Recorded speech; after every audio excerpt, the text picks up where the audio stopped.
Olá, gente. Deixa eu centralizar isso aqui um pouco. Assim, acho que está melhor, né? Todo mundo bem, todo mundo em paz. Estamos aqui em Chipre, pertinho de Israel, mas não podemos ir a Israel por causa da guerra. Bem que agora tem um cessar-fogo aí, né, de 2 semanas, mas mesmo assim, para viajar para Israel agora está meio complicado.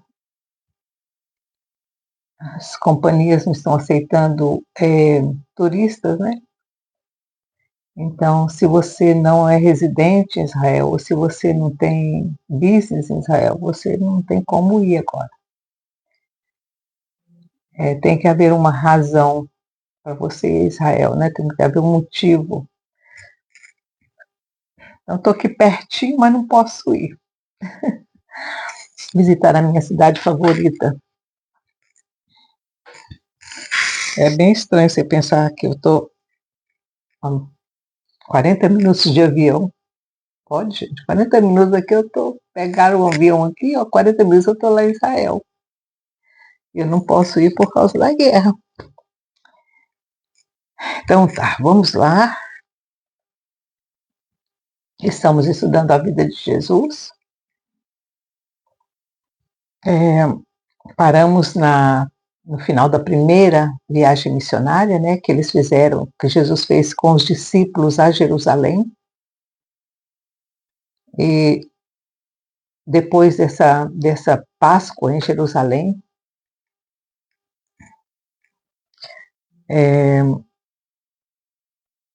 Jesus fez uma longa viagem pela Samaria, pela Macedônia, foi à Síria, nas vilas romanas e gregas e as vilas de Samaria, dos assírios. Os discípulos entraram em pânico. Eita! E aí, ao invés de Jesus ir para Cafarnaum, que estava ali mais perto para ele ir, ele desceu para Pela, lá embaixo, de novo, nas margens do Rio Jordão, onde João Batista Jesus tinha sido batizado por João Batista, né? E também tinha um acampamento dos discípulos de João Batista lá em Pela. Por que Jesus desceu para Pela? Porque Jesus sabia que João Batista ia ser sacrificado.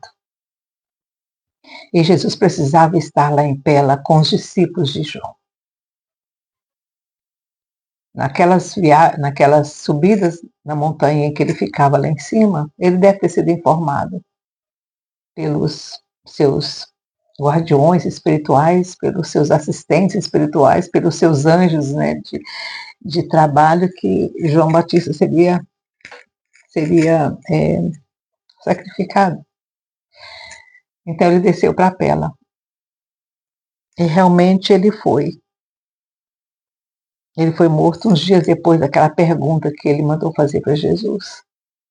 E aí Jesus pegou os discípulos, todos os de João e os dele, e aí ele subiu para Cafarnaum.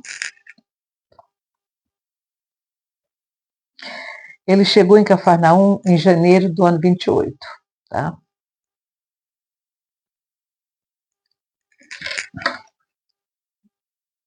E aí eles chegaram, em que mês eles chegaram? Acho que foi em janeiro, eles chegaram em janeiro. E os discípulos foram pescar. Os discípulos quando eles chegaram em Cafarnaum, Jesus falava, agora vamos voltar à vida normal, vamos pescar, né?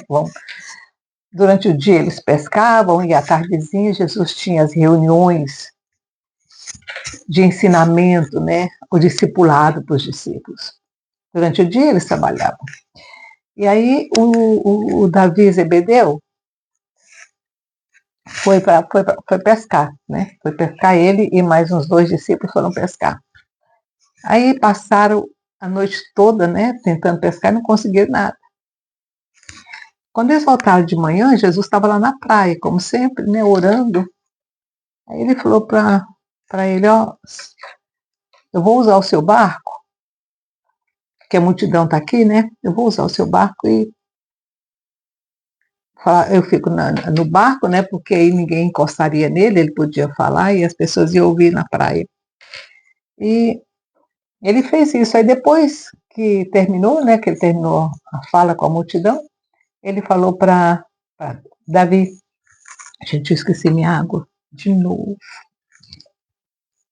Ele falou para Davi, agora você, vamos pescar. O Davi falou assim, senhor, hoje está ruim de peixe. Está muito ruim para peixe hoje. Gente, eu vou lá buscar minha água, tá bom? Peguei minha água, já estava. Ai, ai, eu sem essa água quente não funciona de jeito nenhum, até passar essas crises essa alergia. Então, aí Jesus falou para o David, ele disse, vamos lá, eu sei onde tem peixe agora. Aí eles foram, né? O Davi e os discípulos obedeceram e chegaram lá, cadê? Nossa, quando eles jogaram, gente, veio tanto peixe que a rede estava se rompendo. E aí chamaram outros barcos para ajudar, né? Porque tinha peixe demais. Aí essa história ficou conhecida como o milagre dos peixes, lá em Cafarnaum. Então, durante o dia, Jesus, né, ficava, os discípulos trabalhando, Jesus conversando com um com o outro, fazendo o trabalho, né, o trabalho de formiguinha que Jesus fazia, e as multidões começaram a aglomerar. De muita gente ficaram sabendo das curas que ele havia feito lá nas vilas, né, da Samaria, da Síria, nas vilas gregas e romanas. E no sábado, naquele primeiro sábado que Jesus chegou dessa viagem, ele pediu para falar na sinagoga.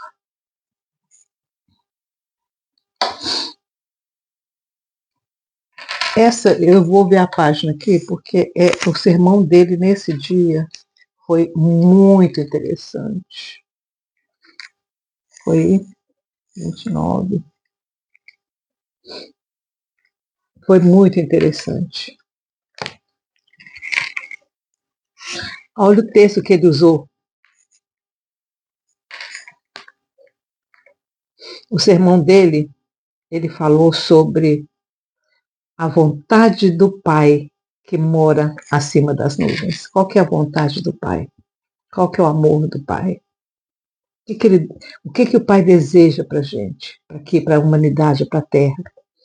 Aí ele usou um texto de Isaías, falando assim: levanta e brilha, porque a sua luz chegou e a glória do Pai nasceu sobre vocês. A escuridão que cobre a terra e aprisiona as pessoas na escuridão, mas o Espírito do Senhor vai levantar e vai tirar toda essa escuridão e vai cobrir vocês. E a divina glória vai estar sobre vocês.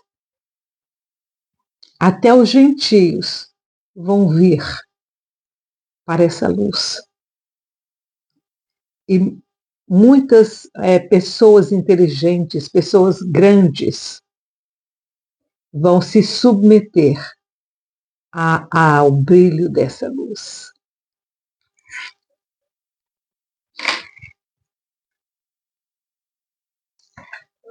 Jesus está falando dele mesmo. Jesus estava falando dele mesmo na sinagoga. Mas pergunta se alguém entendeu. Claro que não, né, gente? Se tivesse entendido, não teriam matado a glória e a luz que estava brilhando sobre Israel. E aí ele falou do amor do Pai, da bondade do Pai. da salvação que o Pai traz nas suas asas, as asas da salvação, como Jesus sempre usava esse termo, asas de salvação, quer dizer, você vai se libertar e voar acima dessa escuridão que é o planeta. Jesus estava dizendo, gente, as situações aqui na Terra são difíceis, mas vocês podem voar acima disso, porque eu estou dando asas de liberdade para vocês. Isso é muito profundo. Se a gente realmente meditar no que significa o Eterno nos dar asas para voar acima da escuridão. Eu vou usar uma ilustração bem interessante para vocês.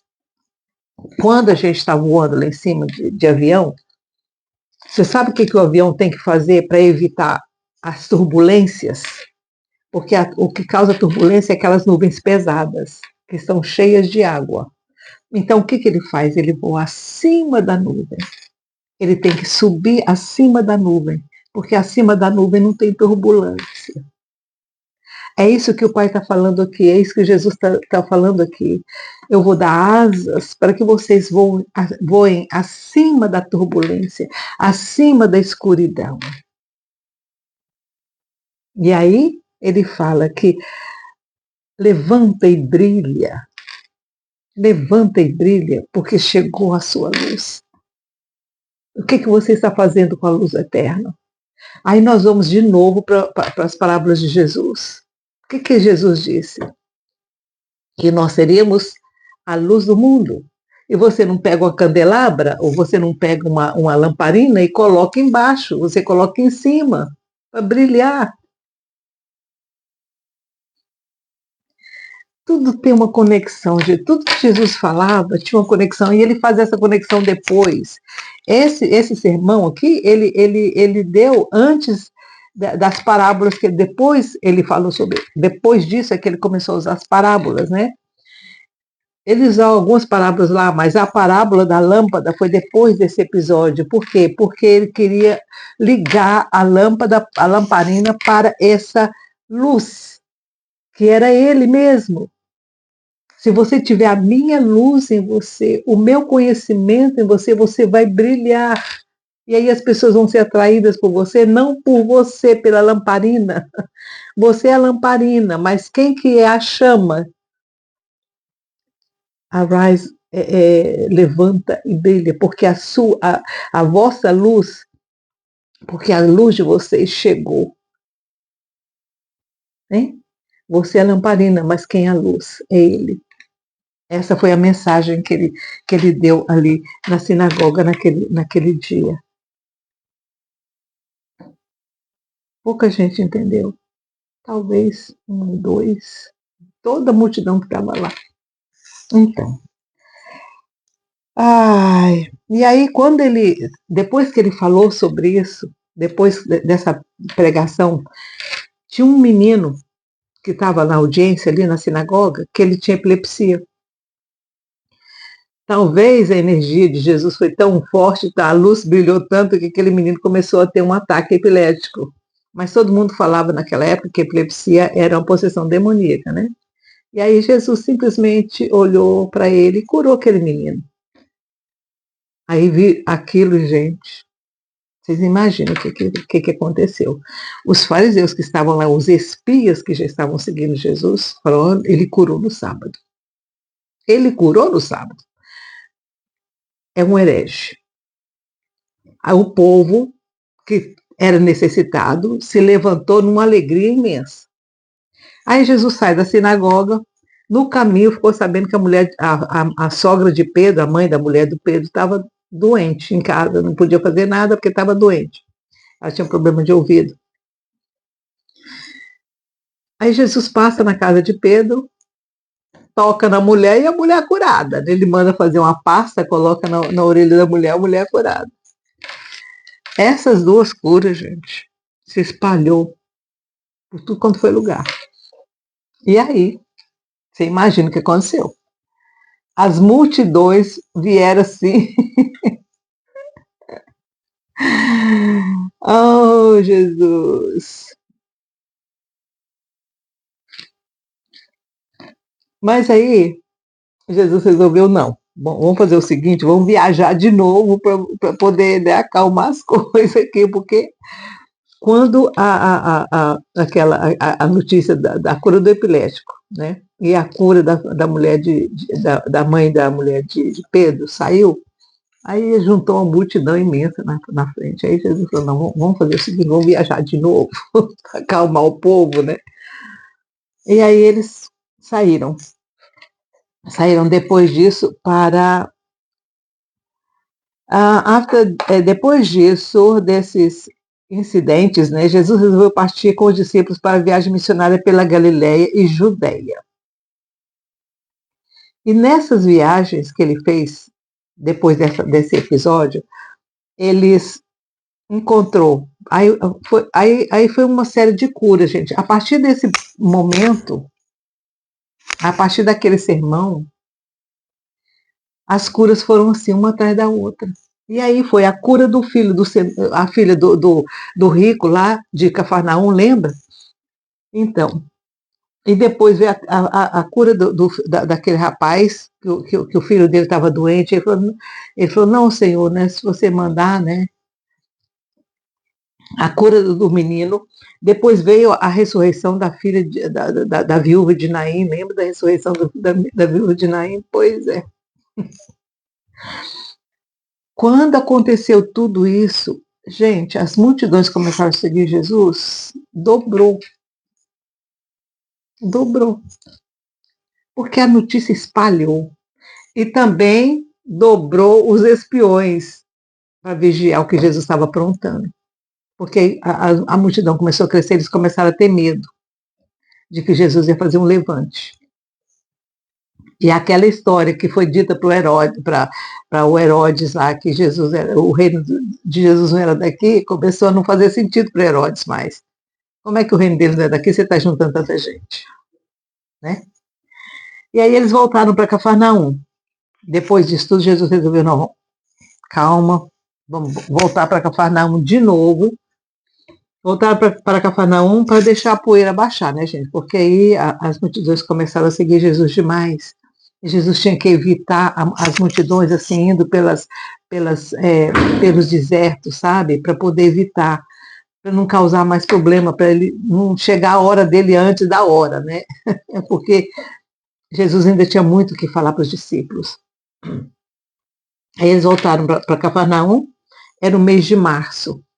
Olha, de janeiro, que ele fez, no final de janeiro, que ele fez aquela preleção, né, da luz, que ele era a luz, que a luz havia chegado para eles, dali até março, todos esses milagres aconteceram. E outros milagres também aconteceram nesse caminho.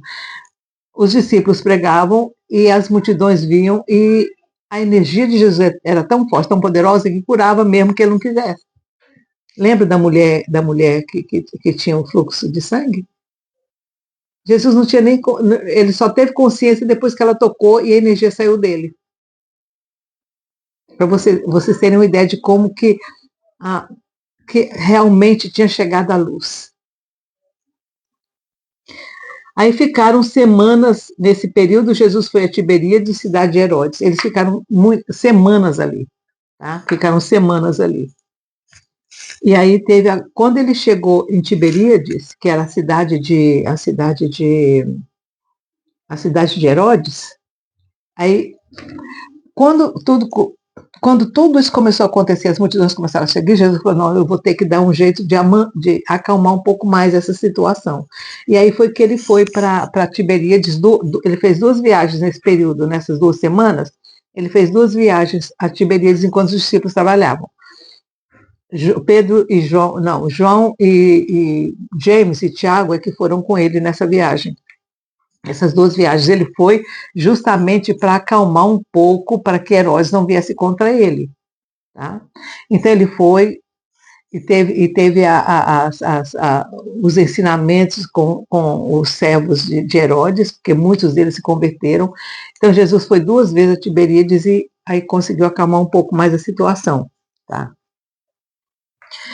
Aí teve a cura do servo do centurião. Lembra do servo do centurião, que o centurião falou: Não, Senhor, eu não sou digno de que você vá na minha casa. Se você falar uma palavra, o meu servo vai ser curado.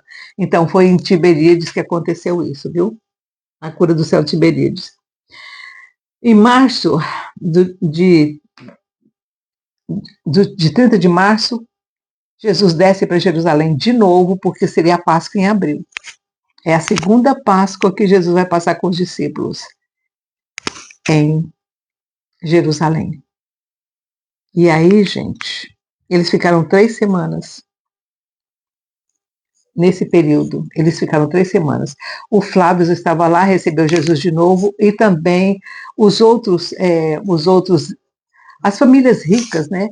A família de João Marcos, por exemplo. João Marcos era onde Jesus teve a última ceia. Então, era uma família muito rica também, eles também hospedavam Jesus. Os discípulos ficavam em Betânia com Maria e Lázaro e Marta, mas Jesus ficava mais em Jerusalém e também nesse tempo o Davi Zebedê, ele começou a montar acampamento no Monte das Oliveiras. Por quê? Porque ficava mais fácil para os discípulos não ficarem subindo todo dia para a casa de Lázaro, que era em Betânia, que ficava assim umas 3, 4 horas de caminhada de Jerusalém. Então, eles ficavam no Monte das Oliveiras, né? Ficavam no Monte das Oliveiras. Então, o Davi Zebedê montou um acampamento lá. E os discípulos ficavam, de vez em quando eles iam para Betânia, né? Certo, para tomar um banho direito, para se assear novamente, mas ficava a maioria do tempo lá. E Jesus ficava em Jerusalém. Também ele ia ficava também no acampamento, que ele tinha uma tenda no acampamento para ele, mas ele ficava mais em Jerusalém, porque ele atendia os gregos, ele atendia os que moravam fora de Jerusalém, que vinham para a Páscoa. Então, Jesus estava na terra para trabalhar, né, gente? O que ele falava? O meu pai trabalha até agora e eu também trabalho. Então, ele ficava fazendo essa peregrinação entre o Monte das Oliveiras e as casas dos ricos que ajudavam ele no ministério, porque todos eles ajudavam Jesus no ministério. Inclusive, como que é o nome dele? O José de Arimateia, escondido, ajudava. E também o outro que veio visitar Jesus, que eu sempre esqueço o nome dele. Ai, me esqueci de novo o nome dele. O nome dele está por aqui, uma hora eu acho. Ai, gente, o nome dele está aqui, ó, mas não vem de jeito nenhum. Então, Jesus ficava hospedado com essas pessoas, né? E para abençoar também essas pessoas. Quanto mais Jesus ficasse numa casa, mais a bênção aquela casa ia receber, né, gente? E como eles estavam ajudando o ministério de Jesus, é claro que Jesus ia abençoá-los também. E aí, nessa viagem a Jerusalém, nessa Páscoa, Jesus curou o aleijado do poço de Betesda, lembra daquele que Jesus chegou lá e ele estava sentado lá, coitado, não conseguia, né? Ele foi lá visitar esse poço para ver que história era aquela, né? Daquele poço ficar curando as pessoas. Aí ele chegou lá, estava lá esse homem, né? Que não conseguia entrar porque ninguém ajudava ele a entrar no poço quando o anjo vinha e mexia na água.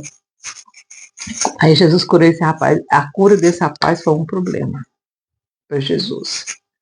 Porque aí Jesus mandou ele levar a cama, né? E era sábado, gente. E aí foi outro problema para Jesus. Ai, nessa ida, ele foi convidado por um rico, um fariseu muito rico, chamado Simão. Ele convidou Jesus para um jantar, né, para uma ceia. E Jesus aceitou e foi. Deixa eu ver se está tudo certo, tá? Aí Jesus aceitou e foi, né, para a ceia. Aí foi, sabe a história daquela mulher que lavou os pés de Jesus com as lágrimas e enxugou com os cabelos? Foi na casa desse Simão aqui. Ele era um fariseu. Ele estava, eu sei lá se ele era um espião que convidou Jesus para pegar Jesus no Fraga, né? Mas de uma forma ou outra, Jesus falou com ele a verdade, né? E foi a primeira vez que Jesus fez a parábola dos dois homens que tinham uma dívida muito grande. Aí ele falou: Simão, quando ele ouviu que o povo estava falando, né? Nossa, se ele fosse mesmo um santo, ele ia saber que mulher que é essa, né? Que ela era uma dona de um bordel, que ficava no templo, dentro do lado do templo, na na parte que era deixada para os gentios, porque no templo de Jerusalém tinha também a área dos gentios, porque os gentios não podiam entrar dentro da área onde eram feitos os sacrifícios, nem na área dos santos, né? Então tinha um pedaço do templo para os gentios, e do lado dessa parte, né, desse átrio dos gentios, ficava o bordel dessa mulher, e ela se converteu. E aí ela foi lá e lavou os pés de Jesus ela ouviu falar de Jesus, se apaixonou por Jesus também, como todas as mulheres faziam, né? E, e ela foi lá lavar o pé de Jesus com as lágrimas dela, enxugar com o cabelo. E aí o Simão falou: se ele soubesse quem que era, ele não deixava fazer isso. Aí Jesus vai e conta a parábola dos dois. Ele falou: Simão, deixa eu te falar uma coisa, eu tenho uma coisa para te falar. E ele falou: fala, Senhor. Fala, mestre. Jesus falou assim: tinha dois homens que tinham uma dívida muito grande. Um devia 50 denários, outro devia 500 denários. Eu vou falar assim, né? E os dois vieram para o Senhor e falaram que eles não tinham como pagar. Eles não tinham como, eles estavam numa pobreza muito grande, não tinham como pagar.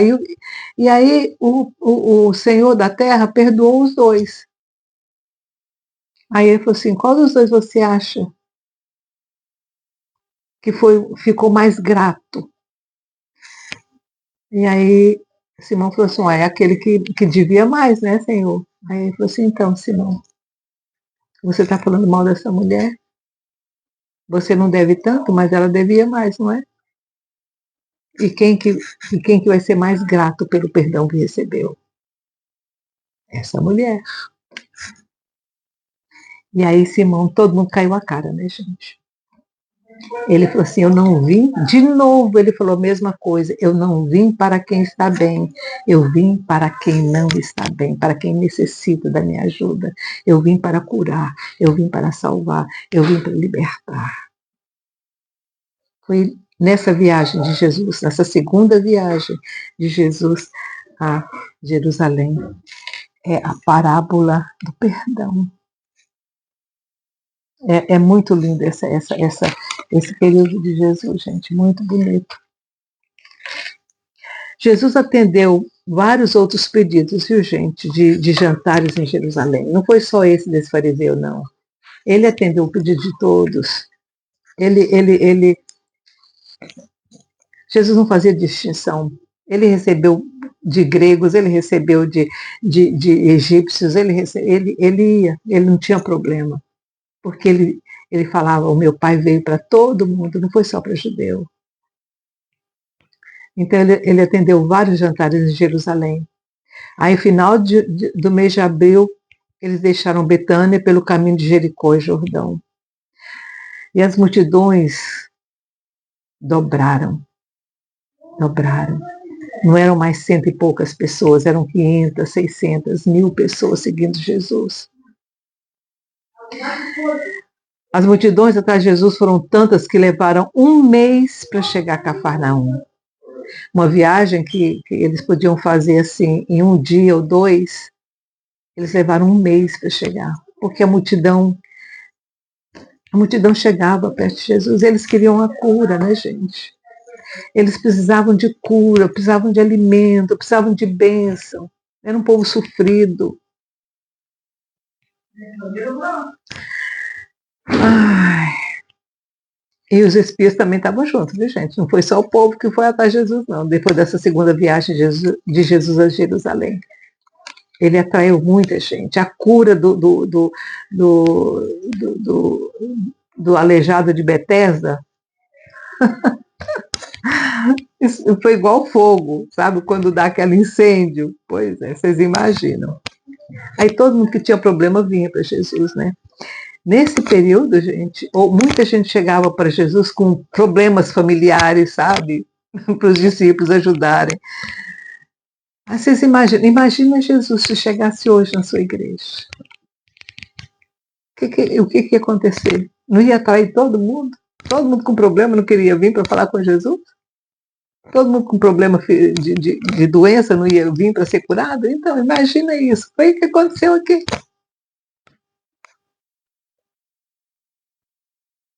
Mas aí, quando chegaram em Tariqueia, que era na margem do rio, do Jordão, eles tiveram que pegar um barco para chegar até Betsaida, até Cafarnaum. Por quê? Porque as multidões estavam demais. Aí Jesus pegou um barco, mas aí a multidão, sabe aquela parte que fala na palavra, né, nos evangelhos, que Jesus pegou um barco e a multidão, a tardezinha, né, ele falou com a multidão, fez as parábolas, contou as histórias, falou do reino.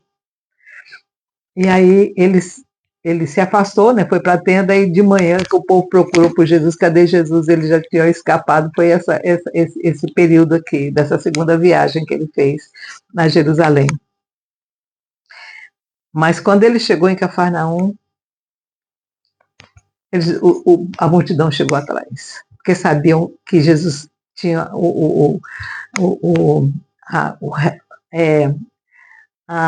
como é que fala isso? Headquarters, ele tinha a base de Jesus era em Cafarnaum, então o povo, Cafarnaum, que era uma vila pequena, gente, triplicou de pessoas dentro dessa aí. Aí Jesus fala com a multidão sobre os odres novos e os odres velhos. Aí vem a parábola do vinho. Você não coloca, porque os discípulos começaram, Jesus, como é que vai ser isso, né? Como é que vai ser isso? Porque na cabeça deles, as leis de Moisés, que Moisés havia deixado, e as ordenanças que Moisés havia deixado, os sacrifícios, lembra que nós já estudamos os sacrifícios, nós já estudamos todas aquelas leis que foram impostas ao povo. Lembra? Por exemplo, falava sobre o adultério, por exemplo, né? Se uma mulher fosse pega em adultério, os dois iam morrer, essas coisas assim. Então, todas aquelas leis que Moisés deixou para a proteção do povo mesmo, para que houvesse uma purificação entre o povo, porque o povo estava vindo de uma cultura completamente devassa. Gente, a vida no Egito, naquela época, era... Lembra quando a gente estudou sobre José do Egito? Que as mulheres todas elas queriam ter relação com José, porque naquela época as coisas eram assim, sabe, a coisa era bem devassa mesmo. Então o Eterno tinha que mudar a cabeça de Israel, tinha que purificar Israel, tirar da genética do povo de Israel aquelas coisas que eles trouxeram do Egito, trouxeram da Babilônia, de Ur dos Caldeus. O Eterno precisava purificar, e para purificar, a lei tinha que ser severa. Por isso que veio as leis, para que o povo pudesse se purificar, para que todas aquelas tendências maléficas e ruins dos excessos sexuais, os excessos de comida, os excessos de bebida, eles comiam qualquer coisa. Então, o que o Eterno fez? Olha, você não pode comer certas coisas porque não vai ser bom para o seu corpo, porque o seu corpo vai absorver isso. Naquela época, o porco era criado na lama. Então, qual que é a tendência do porco? É lama. Se você come a carne do porco daquela época, você ia querer a mesma lama. Você está pegando o DNA daquele. Gente, quando a gente come alguma coisa, o corpo da gente, as células da gente absorve a energia daquilo que você está comendo. A energia do porco daquela época era de lama. Hoje eu não sei como é que o porco é criado, mas porque eu não como porco mais. Eu já cheguei a comer porco um tempo, mas eu quase não comia porco. Eu sempre tive um problema em comer porco, sempre. E depois de um tempo, depois de uns anos para cá, eu realmente tirei toda a carne de porco da minha dieta. Por quê? Porque a tendência daqueles animais é da maldade, não, do porco não é da maldade, mas dos outros animais de caça, por exemplo. Não era toda a caça que você podia comer. Não era todo animal marinho que você podia comer, por causa dessa tendência genética do animal da agressividade ou da sujeira, entendeu? Então aí o Senhor fez essas restrições alimentares, fez as restrições de casamento. Por exemplo, um levita não podia casar com uma mulher que não fosse da tribo de Levi. Então, todas essas coisas, depois, foi por isso que Jesus falou, esse odre está velho. Eu estou trazendo um novo evangelho, eu estou trazendo uma nova lei de comportamento. Você já aprendeu que isso não é bom. Então você já não está mais você não está tanto na lama quanto você estava quando você saiu do Egito. Agora você está um pouco mais limpo, então você pode aprender um pouco mais. Vamos evoluir, vamos dar um salto maior. Porque agora quem vai mandar é o perdão, é o amor, é a compreensão, é você querer você mesmo mudar, você ter a consciência. O que importa agora é a consciência que você tem de que você é um ser eterno, que você tem um pai que é eterno e que é um pai que é santo. Você já tem essa consciência. Então, você agora, nessa nova consciência, você tem um novo padrão de vida, uma nova consciência de vida.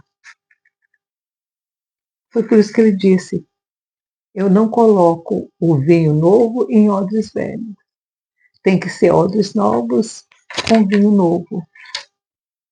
Odres novos com vinho novo. O odres velho fica com o vinho velho. Eu não vou destruir, você pode beber o vinho velho. Mas eu estou oferecendo um vinho novo. Para isso eu preciso de odres novos. Quem é o vinho? É ele. E quem é o odre? É você.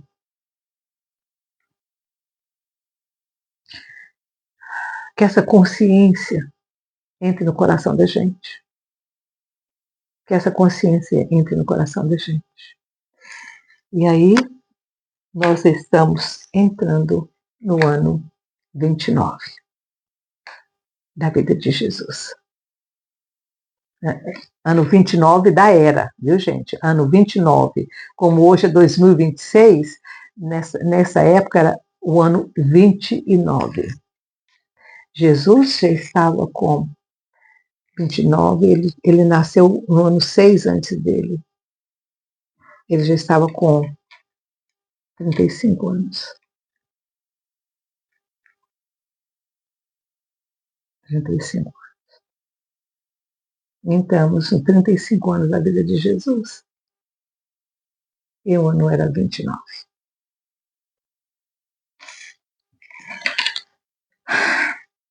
Depois nós vamos continuar falando sobre isso. Por hoje chega. O próximo vídeo vai ser bem interessante, porque é o acampamento de Jesus em Cafarnaum. Eu vou falar para vocês como é que era. Como é que Jesus recebia aquela multidão toda.